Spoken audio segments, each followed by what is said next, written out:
And if you have a big stature, it also causes what? Disadvantage. So it is true for a firm. A firm can be big and they will have advantage. And as a result of that big, that size, they can also have what? Disadvantage. So if they have disadvantage, what do you call it? Diseconomies. And if they have advantage, what do you call it? Economies. So now let's go back to the question. They said A, external economies of scale. B, economies of localization. So you know that one is off. Abi, localization off. Then C, internal economies of scale. You can see now. Then D, economies of resources, what? Allocation. So my option should be between what? Between A and C. A is external. C is what? Internal. Now, how will I know the correct option? You know they said what? Directly. From expanding. Directly. So that means anything directly. Internal means it comes from what? From inward. Then external means it's coming from what? From the outside organization. So when you say directly simply means what? From what? From the inside. Are you following? So therefore the answer should be what? C. Are you following now? Good. Question 13. A country is said to have absolute advantage when she A, has higher opportunity costs in the production of goods. B, can sell to other countries without buying from them. C, has a lower opportunity cost in production of goods. D, can produce more of any goods with fewer resources. Now, this question is under a topic we call international trade. So, international trade have what you call theories. Don't forget, when you say international trade, it's very simple. Trade relationship between what? Two or more countries. Abi now? So, if we have that as international trade, please permit me to shorten this thing here. So, international trade, we are going to be having what? Types, Abi. We have what you call bilateral and what? Multilateral. Is that not it? So, we have bilateral trade and multilateral trade. Now, this is not even where I'm going to. Where I'm going to is what? Is the theories. So, under the theories, we have A, or number one, absolute cost advantage. Then 2, we have what you call comparative cost advantage. Okay? Now, absolute cost advantage was propounded by Adam Smith. I hope you are jotting online and offline. Now, absolute cost advantage is what? Adam Smith. And comparative cost advantage is propounded by somebody we call David Ricardo.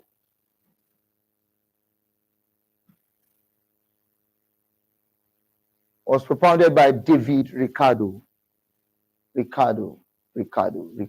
David Ricardo. Now, so what then is absolute cost advantage? Because that was the question. So absolute cost advantage is telling us that you can produce more because you have what? Resources. But comparative cost is telling you that what? Produce that thing that you have what? That you before you produce, you must consider your what?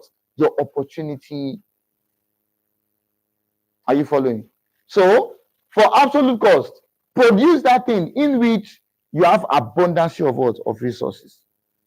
But for comparative, produce that thing in which you have considered the what? Your opportunity cost. Now, question: that thing you want to produce, must it have a lesser opportunity cost or a higher opportunity cost? Answer: it must have a what? A lesser opportunity cost. Are you following now? So if something has a comparative advantage, it means you are producing an item in which that item has a what? It has a what? A lesser opportunity cost. Are you following? Good.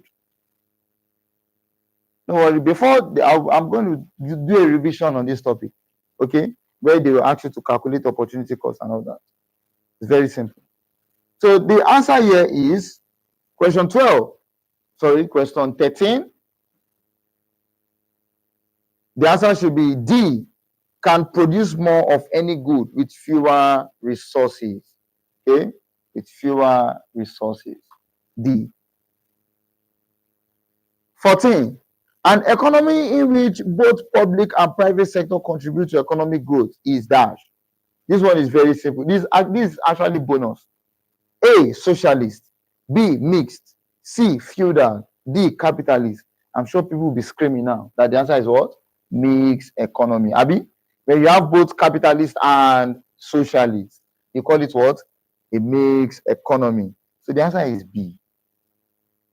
Number 15.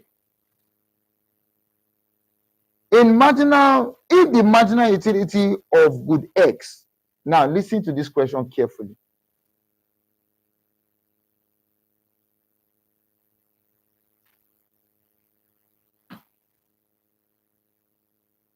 If the marginal utility of good X exceed that of good Y, so mu of X is greater than mu of Y. This implies that consuming more of X will increase total utility. B, Y is an inferior good. C, X will be cheaper than Y. D, a rational consumer will buy less of X. Now, watch this. They said the marginal utility of X. Don't forget, X is a commodity. Y is a commodity. Understanding the question, this is under a topic we call what? Theory of consumer behavior, right? Which you'll be considering what? Utility as what? As a focus, as a focal point. Now, if X and Y, they are both commodities, the question is saying that what does this thing implies? That the marginal utility of X is greater than the marginal utility of what? Of Y. That means that I am deriving more satisfaction of X. Why? Are you following? So that means A, consuming more of X will increase total utility. Abi? B, Y is an inferior good. That's off. Off. C, X will be cheaper than Y. So I'm having A and I have what? C. Then D, a rational consumer will buy. Come on now. So that is giving you more satisfaction. Will you buy less of it? No, you can't buy less of it. You buy more of it, Abi. So the option is between A and C. Now, what is the appropriate answer now? You know, A is consuming more of X will increase total utility. And C is X will be cheaper than Y. A, that means it will increase what? Total utility, correct.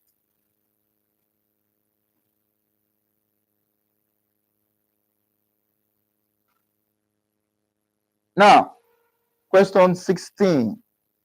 Population growth can be calculated as, let me just give you the formula. We have something we call population growth.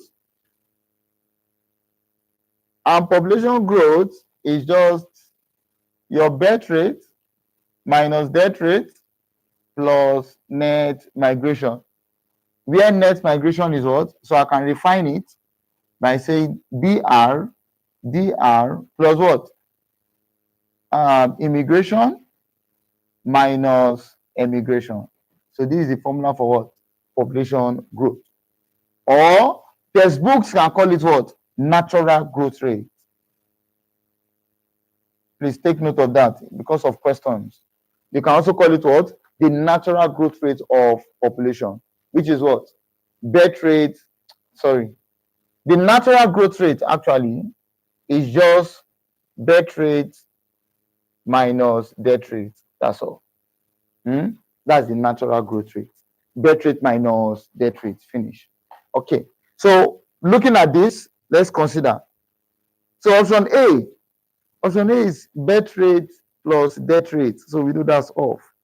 B, birth rate minus death rate. Okay. Plus migration rate. That's off. Birth rate minus death rate minus immigration plus emigration. Okay, you can see what they did for option C. They wrote birth rate minus death rate minus emigration plus immigration.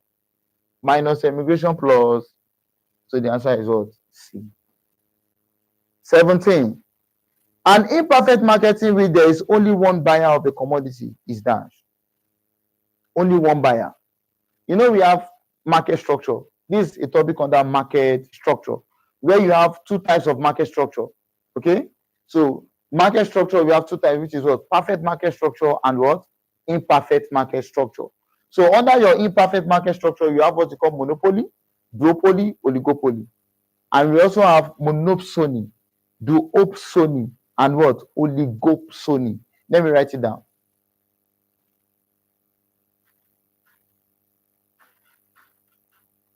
One, we have what? Monopoly, monopsony, duopoly, duopsony, oligopoly, oligopsony, then monopolistic competition. Monopolistic competition. Now, what's the meaning of monopoly? Monopoly means what? One seller, many buyer. Abi? While monopsony is what? One buyer, many seller. You see it now? Hello, what's monopoly? One seller, many buyer. Then what's monopsony? The reverse. That would be what? One buyer, many seller. Are you following? What is duopoly? Duopoly is what? Two sellers, many buyers, right? Then duopsony will be what? Two buyers, many sellers. Hope you are getting it. Good. Then oligopoly is what? Few sellers, many buyers. Then what about oligopsony? Few buyers, many sellers. Okay, good. Then monopolistic competition is just like you have more monopolistic sellers and more buyers. Are you following? So the question for 17 is, an imperfect marketing where there is only one buyer. Only one buyer. A, duopoly. Is that the answer? B, monopoly. Is that the answer? C, question is, an imperfect marketing where there is only one buyer. A, duopoly. B, monopoly. C, oligopoly. D, monopsony. What's the answer? Monopsony. And monopsony is option D. Number 18. So number 18 is a pie chart. Number 18 is a pie chart. So they drew something like this.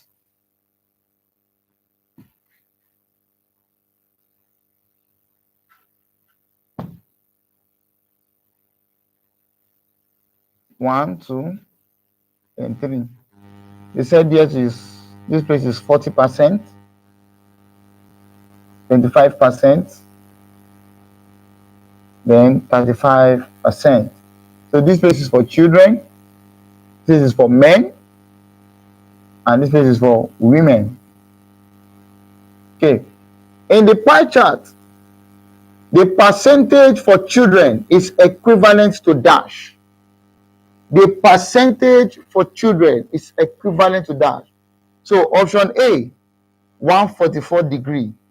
Please start trying, start trying, start trying. B, 90 degree. C, 288 degree. D, 72 degree. Oh yeah, start trying. Start trying. Yeah, they said the percentage for children is what? What's the percentage of children? 40%. Children. These children, 40% is children. They're asking you what this percentage of children is equivalent to what? In degree. Yes. Yeah, start trying, start trying.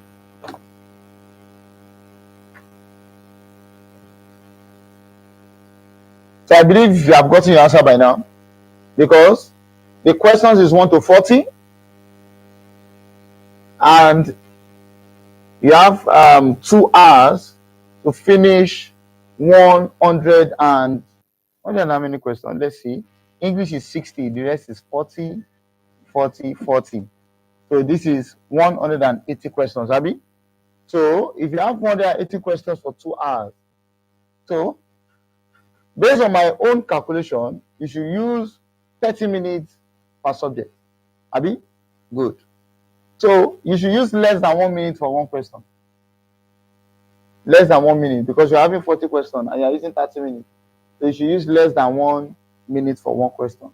So let us see how we can get the answer. So if you know you got the answer correct, you buy me a drink. Now, for children, it's 40%. I'll become a C. Then women, W. Then men. So if I should add everything here, of course, I should be getting how much? 40 plus 25, 65, Abi? So everything here should be what? 100%. So I'm converting to degree, Abi? So to convert to degree, for children, will be what? 40 over 100 times 360 degree, Abi? Yes, you are converting to degree. What if this thing is in degree and they want you to convert it to percentage? What will you do? You will take this, let's assume this is 40 degree, Abi? This will be 40 over 360 times 100. Are you following? Good. So they didn't tell us to solve for women, but you should know how you solve for women now. Women should be what? 35 over 100 times 360. So we are not interested in this one. This is what they ask us to. 0 cancel 0, 0 cancel 0. So 36 times 4, that's 6 times 4 is 24, right? Then 2, 144 degree. So that's our final answer. The answer is A. Question 19.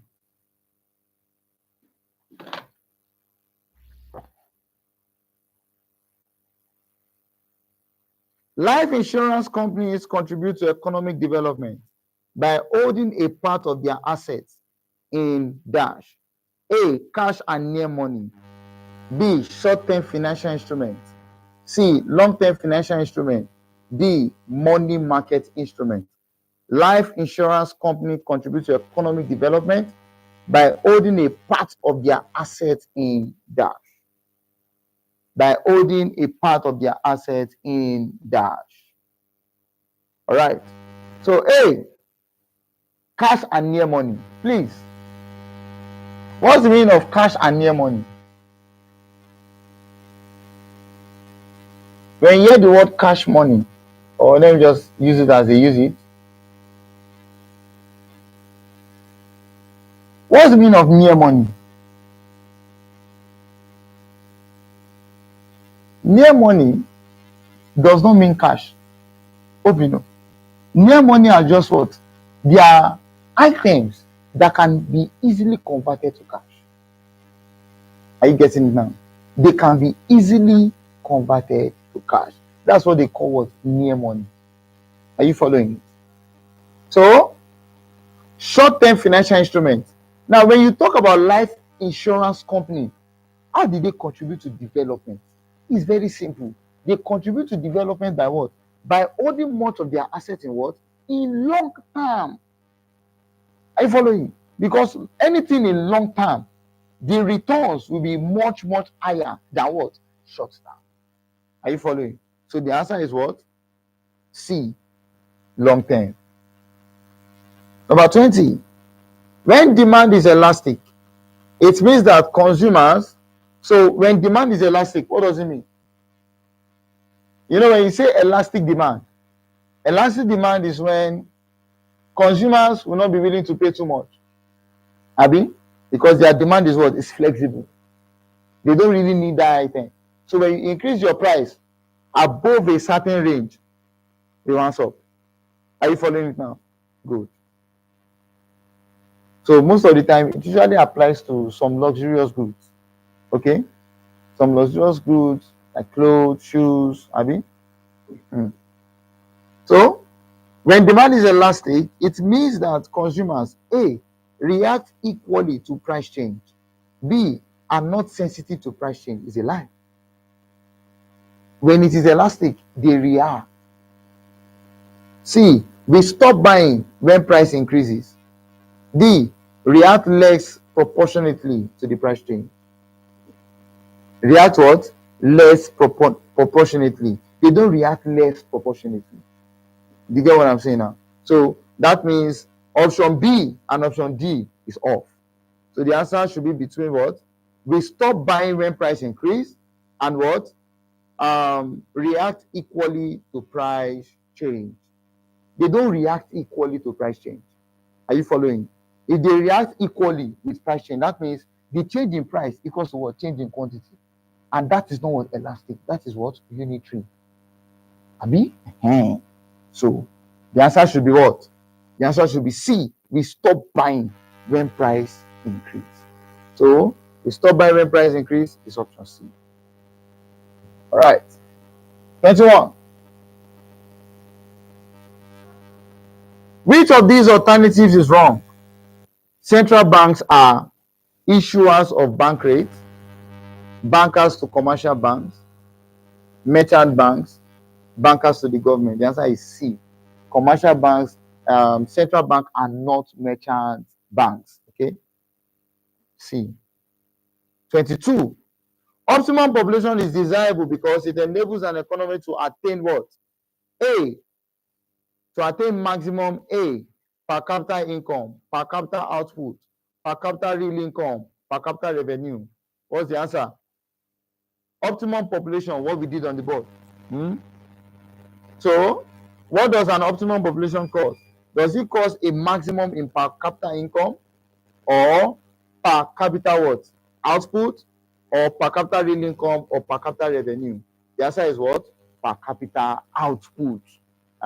That's B. Per capita output. Are you following? Because you know when we draw the graph, we did on this side, we wrote what? Output per head. Meaning what? Per capita output. Are you following? Not income. Oh yeah. 23. They do something.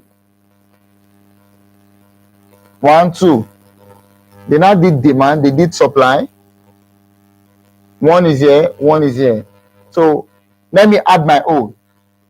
Let me put 1 under. What they did in the question was, this is P1, this is P2. But let me put my own, PO.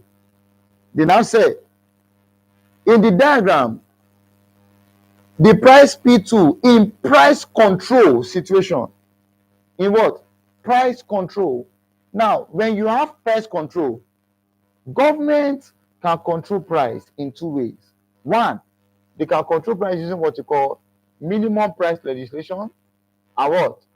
Maximum price legislation. Okay?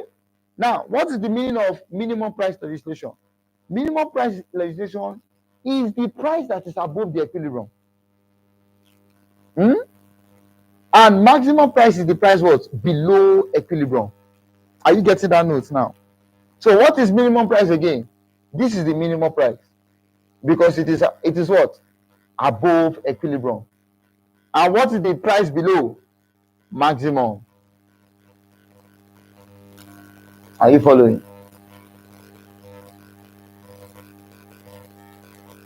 Now, anytime you hear the word minimum means price floor. The maximum means what? Price ceiling. Please take note. Don't get it twisted, though. You know, some students will believe that this is on the ground, this is closer, so they will call it what? Floor. This is what? Price ceiling. The down one is the ceiling. You know why? Because this is the ceiling. Because they can't go above this. Look at your ceiling. Can you go above the ceiling? No. So this is the ceiling. You can't go above the ceiling. You can only play with it. This is the maximum price. That means you cannot set any other price above this. Then minimum price. Abi, this is what? The price floor. So seeing the price floor, you can set price above it, but you cannot set price below it. Are you getting the logic now? So that's why we call it what? Minimum price and what? Maximum price. Now, so they said P2. What's P2? Right, they have given me the answer. minimum price. The answer is A. 24. In Nigeria, revenue sharing from the federation account is between. So in Nigeria, there's something we call the federation account. Okay, the federation account can also be called the consolidated revenue fund. Consolidated revenue fund. Now, this is where revenue is being shared among what? The 3 tiers of government. And what are the 3 tiers of government? Federal, state, and local. And the answer is what? C. Okay? The answer is what? Federal, state, and local. Anytime money is coming from the federation account, it's going into what? It's going to the federal account. From the federal, it goes to the state. From the state, it goes to what? Local. 35. An advantage of electronic banking is that it enables many customers to operate joint accounts, reduces the risk of bank fraud, enable customers to operate many accounts, enable a customer to operate his account from different locations. So what's the answer? The answer is what? Enable a customer to operate his account from different locations. The answer is D. That's what you mean by what? Electronic banking. 26. Thank you. Malthusian theory. When you hear the word Malthusian theory is under something we call population theory. We have 2 population theory.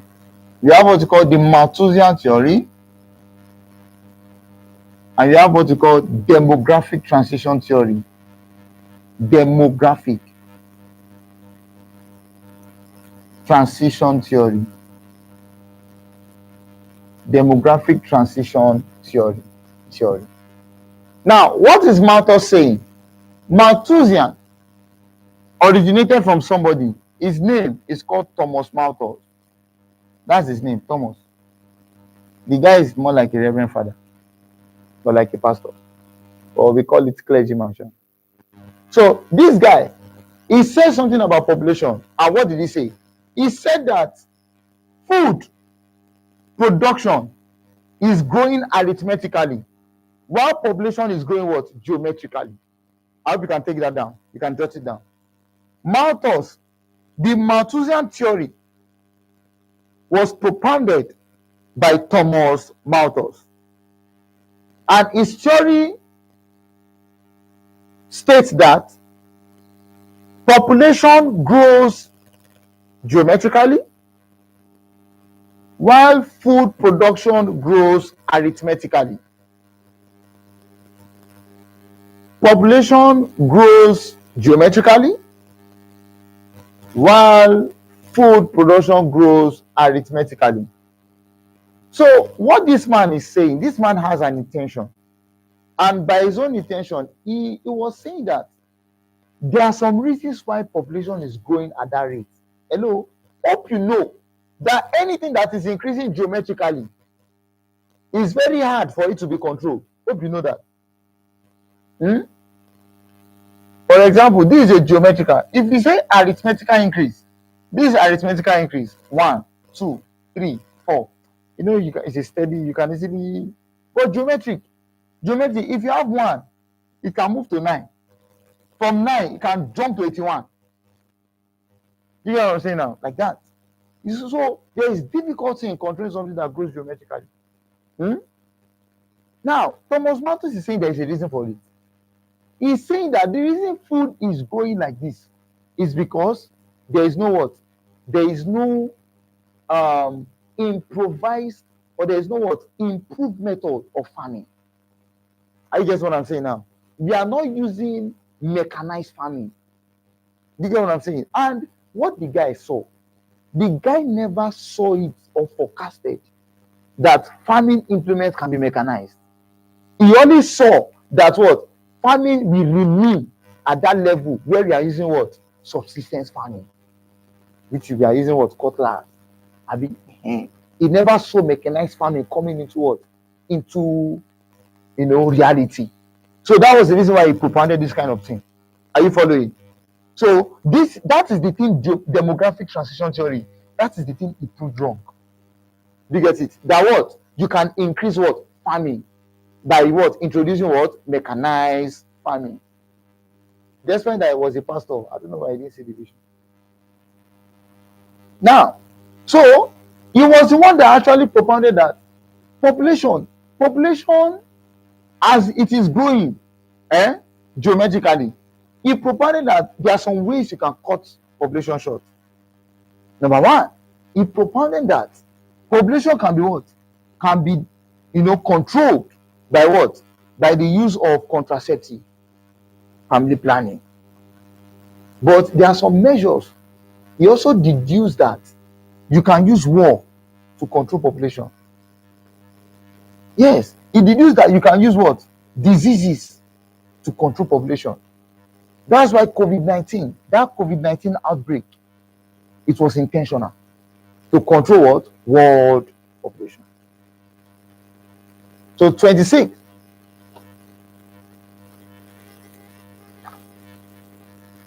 The Malthusian theory was concerned about the relationship between A, population growth rate and natural resources, B, a distribution of population, C, population density and national income, then D, population growth rate of the rich and the poor nation. So what's the answer?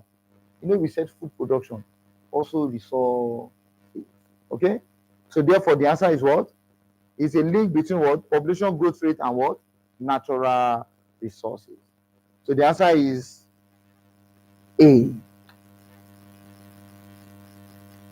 27. Which of the following is not true about debenture? Now, before we go further, debenture simply means loan capital. Okay, debenture is different from shareholder. A shareholder is an owner of a company, like part owner, but debenture holder, they are what? They are creditors. Okay. Now, so A, preference shareholders receive their share of profit before debenture holders receive their entitlement. B, debenture holders, they say which of the following is not true. So that means all of them is true, one is a lie. So let's pick out the lie, Abi. So A, anyone I say now, you tell me whether it's a true or is a lie. Preference shareholder receive their share of profit before debenture holder receive their entitlement. Okay, keep thinking. B, debenture holders are creditors to the company and therefore do not share in the risk of the company. True, right? Debenture are fixed interest bearing security with specified maturity. True. Debenture holders are entitled to interest payment whether or not profit are made. Big lie. D. Debenture holders, they are entitled to interest. Okay, yes, they are entitled to interest payment whether or not profit. Yeah, that's true. It's true. So the answer is what? A. The answer is A. Preference shareholder receive their share of profit. Take debenture. Debenture is to receive entitlement. No, so it's a lie. So A is a lie. That's what we are picking out. We are picking out the lie. So 28. If national income increases by 6% and population rises by 3%, per capita income will be what? Very simple question.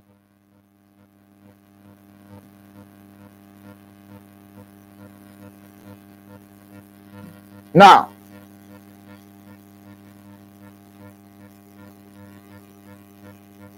okay. So if national income increases by 6%, that's NI, 6%, and population also rises by what? By 3%. Abi? So what do?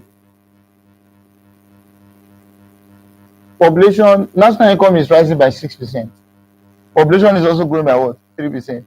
So the question is not saying, by how much? Okay, national income increases by 6% and population rises by 3%. Per capita income will A, fall by 6%, fall by 3%, rise by 3%, then rise by 6%. Hello, once national income is 6% and population is 3%, minus it, what will you have? 3%. So that means that the national income, there's a greater percentage of income than population. So that means per capita income will increase by what? By 3, not decrease. It will what? Increase. I didn't mean it's the other way around. It will what? Decrease. So the answer is what? C. rise by 3%. 29.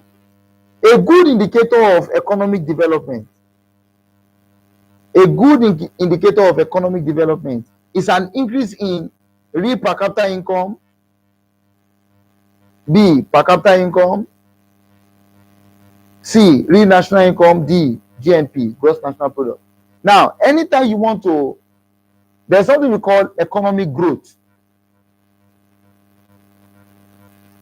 Please be taking note of these small things. So, and economic what? Development.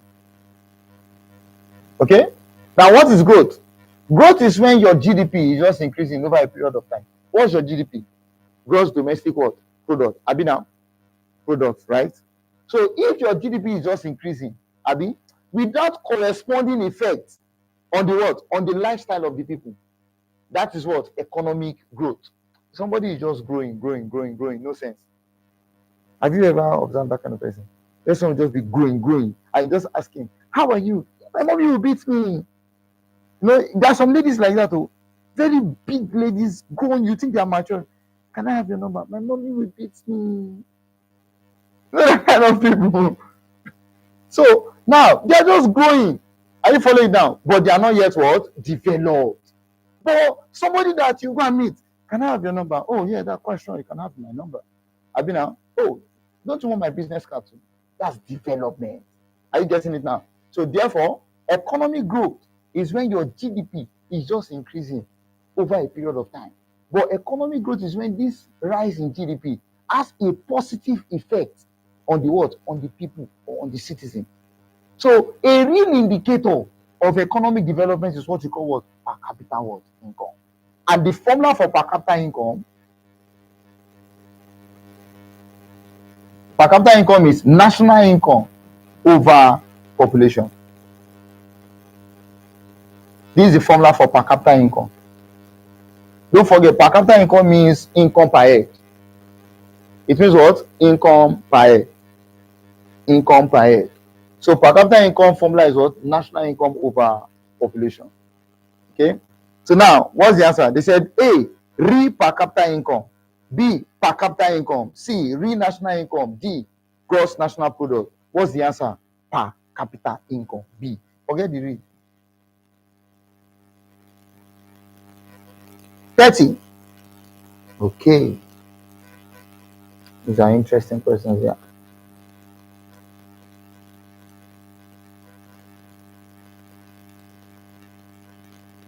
Okay, D, they drew something for us. 1, 2, demand, supply.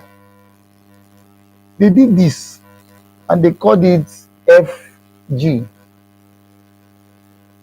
Okay?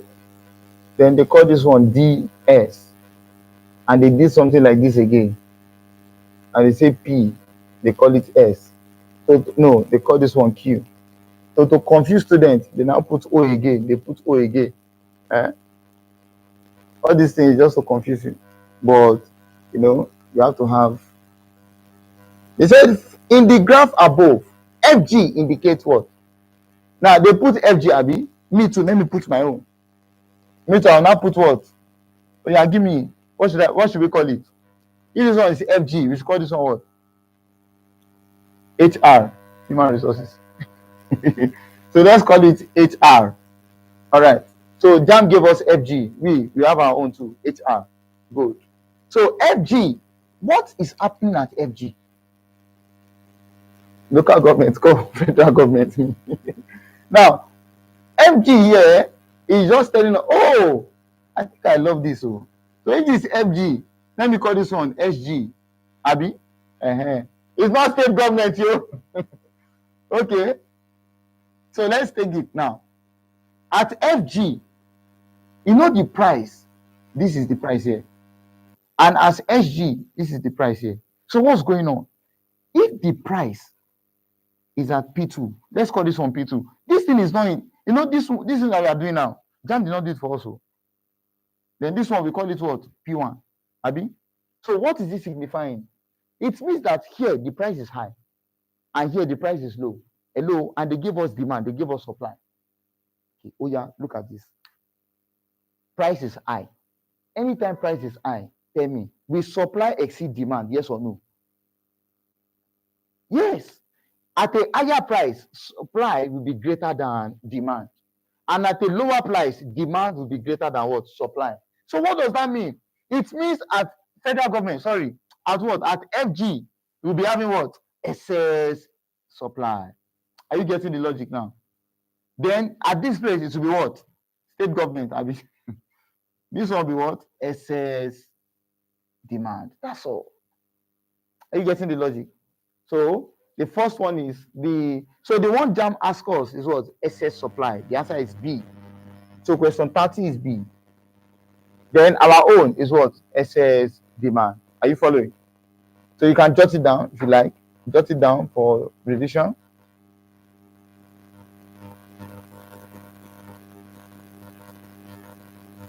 Now 31.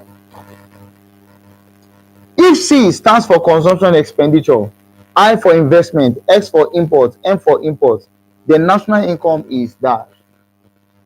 When we say national income is just looking at the total monetary value of goods and services. Okay, total monetary value of goods and services within a country and the one coming from nationals outside the country. Now, so if you are looking at national income, NI, we have three ways of measuring national income. One, we have what we call the income method. We have what we call expenditure method. And we have what we call product method. This product method can also be called value-added method. Please take note. Now, let's take it again. For measuring national income, how many methods do we have? Three. We have what? Income method, expenditure method, and what? Value-added method or product method. Now, actually, some people can even call it net output method. Which you look up so many names in the accounts. But just know it, put them at the back of your mind. Now, in income method, this thing is actually very simple. I'm going to neglect this one because JAMB did not ask you to know this one. Okay, this is what JAMB says you should know.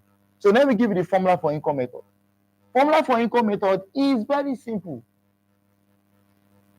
Your formula for national income using income method will be profit. Okay. Hello. Let me teach you. Let me not just give you the formula. Let me tell you how to derive the formula. Please look up. We are look up. Now, let me see. We have what you call factors of production. Abi, what are the factors of production? Land, labor, capital, entrepreneur. So